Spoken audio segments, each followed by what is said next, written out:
Now sports with Lindsay Cash. Welcome back. Thanks for joining us tonight. The stage is set for playoffs and teams are preparing all across Texas for their last guaranteed game. Now let's check out McMurry here at Walt Driggers Field. Saturday, Coach John Bynington starts his 6th season as head coach. Glad you're with us tonight, Big Country. Happy to have you with us. Lindsay Cash here with Brandon Ortega once again. When the day started, 4 teams had a chance to reach Super Bowl 48. This electric performance evolving from Derek Scott seems to be coming at just the right time. The game, like Mike said, carries a ton of postseason weight for both Wiley and Sweetwater. The battle is intensifying, specifically 20 miles south on 83 at Tiger. 260 athletes and 34 coaches participating in this year's annual All-Star Festival. This year, they're getting to do something they've never done before. The Cisco Lobos football team are the grand marshals of the parade as state champions. Lindsay Cash is standing by with more on specific team performances that we've seen in recent years. Linz? Brandon, there's now 161 student athletes. Less than a mile from AT&T Stadium, there are more new faces on the Texas Rangers roster. I don't know if you guys were here last week, but my predictions are 2 for 2 right now. My heart says Russell Wilson, but my gut says Omaha. 4th quarter here, Jay Cutler floats one to the end zone.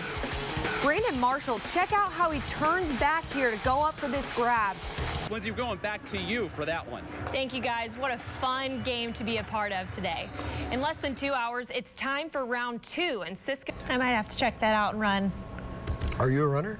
Yes, good. For sure. I was running actually all around the Big Country tonight. There were so many basketball games. In the American Airlines Center, this guy, Vince Carter's 37th birthday, Mavs hosting the Pistons 1st quarter. Dirk with the turnaround jumper to beat the shot clock buzzer. That's fun. 10-6 Mavs. A few possessions later, Pistons going coast to coast here. Underneath, it's Josh Smith with the mini dunk, I guess. Mavs up 3. Up top, Vince Carter dishing out presents on his own birthday to Brandon Wright underneath. Mavs take the cake tonight. If you were in the heart of the Big Country today, you may have heard a little bit of noise coming from this place, Moody Coliseum. Abilene Christian hosting Sam Houston. Got to be thrilled to have this environment today. The Broncos, so you and Mike have the Seahawks, right? No, Broncos. You want to go? I said Russell will be back. He has plenty of chances. Manning. Oh, you picked him to go to the Super Bowl, but you're okay, fair enough. Get with me. Last night was memorable for the entire country as bringing in the new year is highly celebrated. But it was even more special for those watching the Chick-fil-A Bowl, particularly this phenom, Johnny Manziel. 2nd quarter we go. Duke did a job on A&M in the 1st half. Josh Snead hits the corner here, scores the 25-yard touchdown. This kid was absolutely determined all night. Duke leading by 11 at half. Johnny asked him what's going on, so he takes things into his own hands. Play of the year right here. Manziel looks to be down, jumps, runs out, and finds Labhart. He scores a touchdown. He scored 3 on the night. That's a Chick-fil-A Bowl record. Take a look at this athleticism. You're not going to see this anywhere else. Just remember that. He might enter the NFL draft, so that's the big question right now. Duke driving here. Aggies D finally showing up. Tony Hurd Jr. picks off Anthony Boone and returns it.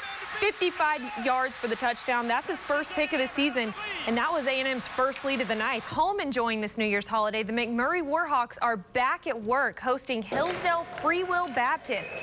Today's game was a makeup game for bad weather in December. Here we go in the 1st half. Hillsdale attempting to make a run early. That's Phil Carey with a nice layup. Showed up early for the Saints. Alex Lewis retaliates, driving into the lane with a nice layup. Phil Carey again with the jumper. He led the Saints with 22 points today, but Warhawks' Jordan Holmes comes back with a 3-pointer. He finished with 16 today. The Warhawks led by 3 at halftime and pulled away to finish this one 84-61. Their next matchup is on Saturday, the 4th, hoping to move 2-0 in conference play at home against St. Edwards. Tip-off is at 3 in Kimbrell Arena. Come out a couple hours earlier if you want to see the women's team play. They'll play at 1 p.m.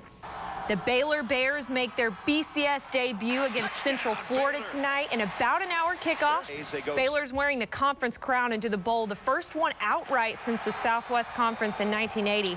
We'll have updates from this one tonight at 10. Can't stop talking about him. I know he could obviously get drafted and picked up pretty quickly. Right. I almost hope he stays. I know. I mean, whether you like him or not, you find yourself talking about him. Wherever he goes, the crowd will follow.